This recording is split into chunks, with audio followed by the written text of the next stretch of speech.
Welcome in, everyone. This is Jordan with Ravens Flash Report, and with the upcoming game against the San Francisco 49ers nearly upon us, it had me thinking of what Baltimore needs to do to secure the win against this extremely talented opponent. National guys like Chris Sims have said that Baltimore needs to rely on the run game more, as if we don't lead the league in that very category, in yards, but more importantly attempts, which kind of tells you we already rely on it. Cowherd has also been a pro Lamar guy for the last few seasons now, but his top 10 list had only two Ravens on it, Lamar and Roquan. It's these kind of takes that got me thinking of all the ways that Baltimore threatens opponents that none of these national media guys pay attention to and really never have. But the 49ers certainly do, as well they should. So, like the video, subscribe for more, and let's get to it. They're going to get a Super Bowl out of me. Believe that. Believe that.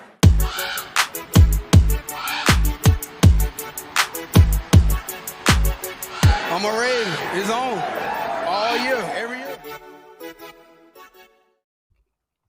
In this video, I'm going to go over just a couple of offensive and defensive players and concepts on this Ravens team that the fans already know can absolutely impact this game. Number one, Kyle Hamilton. Now, to be fair, even the national media has finally come to the understanding that Kyle is an absolute weapon, a player who's athletic freak, can play all over the defense, but that's typically as far as it goes. To understand what Kyle can truly bring to this matchup, you have to look at the whole picture. If Kyle is a weapon for this defense, then doesn't it make sense to look at who's wielding him? Mike Macdonald is not so quietly displaying Defensive Coach of the Year superiority on a weekly basis. I'm going to go and show you some of the plays that Kyle shows his versatility. So here's Kyle lined up on the line of scrimmage to the bottom of your screen. Comes screaming in for the sack on third down. I'll play it again.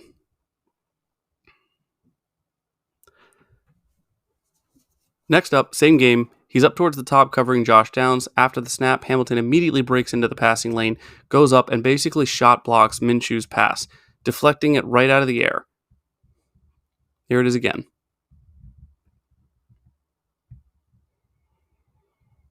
Here he is against the Bengals. Hamilton's playing about 12 yards off Chase. He waits for Chase to break, watches Burrow and waits for the throw, makes contact as soon as the ball arrives, stays with the play all the way to the ground, and breaks up what would have been a 15-yard gain.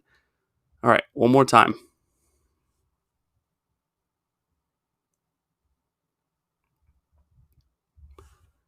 So last one, he's lined up behind Clowney on the left side of the screen. Similar to the second play, he jumps the route early, blocks the pass. This time he locates it in the air, literally walks it into the end zone for a touchdown on the second play of the game. This one felt good when it happened. He knows it looked good too.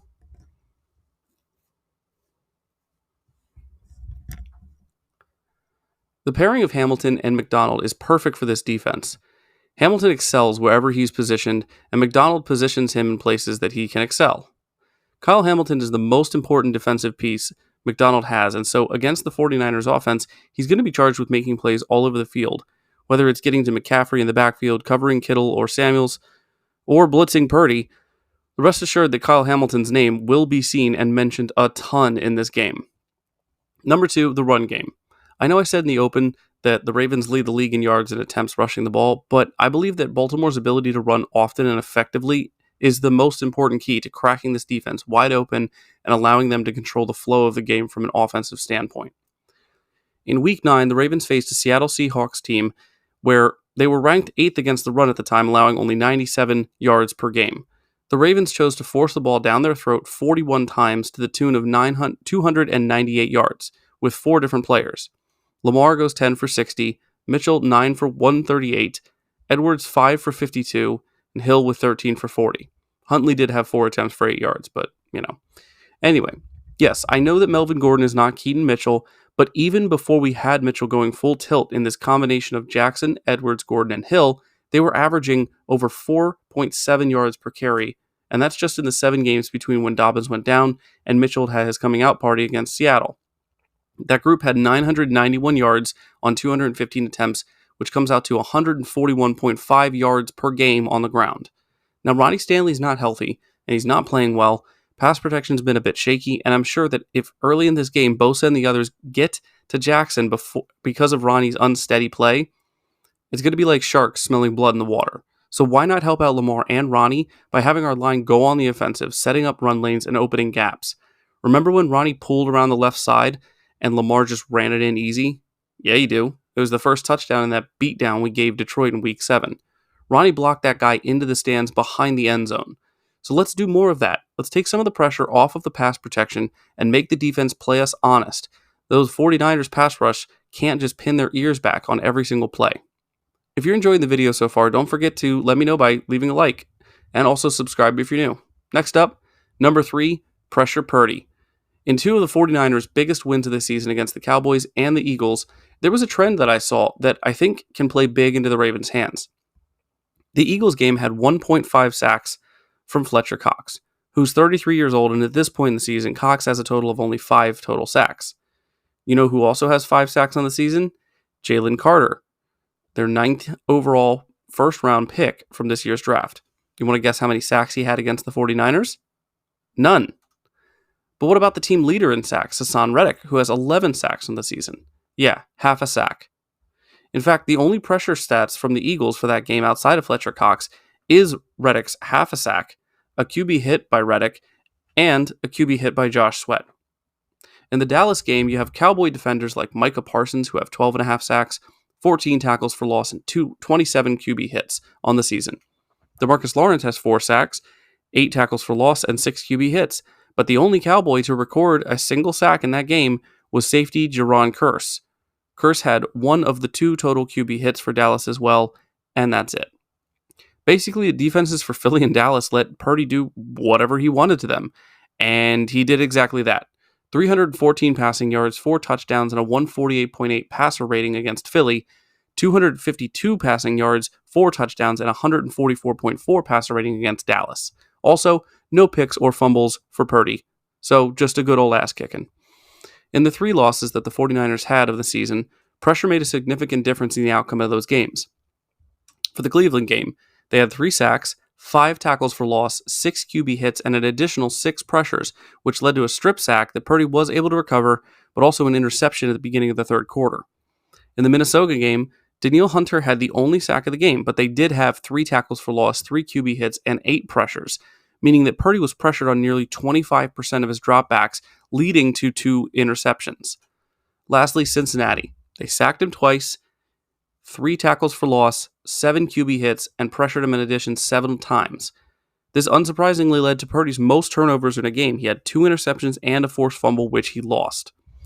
The Ravens lead the league in sacks, as I mentioned, and while that's definitely something you want as a defense, what I think is just as important is that Baltimore has similarities with those other defenses that did so well against the 49ers. First off, they have more QB pressures than the Bengals and only 4 less than the Browns. They have 13 more QB knockdowns than Minnesota, who have blitzed QBs 271 times this season compared to the Ravens, who've only blitzed 143, showing that they get to the quarterback efficiently without needing extra pass rushers. Baltimore also has a lower depth of target when passes are thrown than either the Bengals or the Browns, and the Browns have 100 less pass attempts on their defense this season. So that tells you that Baltimore isn't getting beat deep and allowing big plays in the passing game. This all tied together means the Ravens have the perfect type of pass rush and coverage unit to counter the 49ers offense. Last one here, number 4, spread the ball, be balanced. When the Ravens are playing their best football offensively, they're spreading the ball around and getting more receivers involved. Games where they score less points, typically games where they don't get the ball to a variety of targets. During the Colts game, for example, they only had 7 different receivers. The other games where they had 7 different receivers or less were Pittsburgh, Chargers, and Jacksonville. So those are the games that they scored their 4 lowest point totals on the season. And let me put it this way. The average points per game where the Ravens have 7 different receivers or less is 18 points per game, whereas their average points per game where they have 9 different receivers or more is 35 points per game. These games include Detroit, Seattle, the second Cleveland game, and the second Cincinnati game. The oddball out here is the second Cleveland game because we lost that game, but that was definitely more on the defense than the offense. We were up 17-9 at the half, and then the defense gave up 24 points in the second half, 16 of those in the fourth quarter alone, while the offense still managed to put up another 14 points. Anyway, my point here is that the Ravens' offense is so much more potent when you get everyone involved. This has always been the case for any offense with multiple receiving weapons, including San Fran.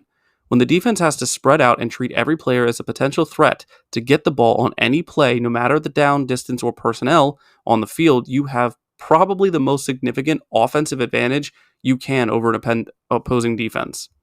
In conclusion, These 4 points make up my most important elements for both the offense and the defense for the Ravens in this upcoming matchup. If the Ravens can 1. Utilize Kyle Hamilton on his potential and put him in position to make plays, 2. Make the run game effective for you and detrimental for them, 3. Scare the hell out of Purdy and hit him a lot, and 4. Spread the ball around to get as many of the unique and insanely talented playmakers on this team to contribute on offense as possible. And that, my friends, is how you win a game as the Baltimore Ravens against, quite frankly, any opponent. That's going to do it for me on this topic, though. This is going to be my last video before the game on Monday night, so I hope you all have a great holiday, enjoy the game, and as always, stay safe out there. Go Ravens. Woo woo!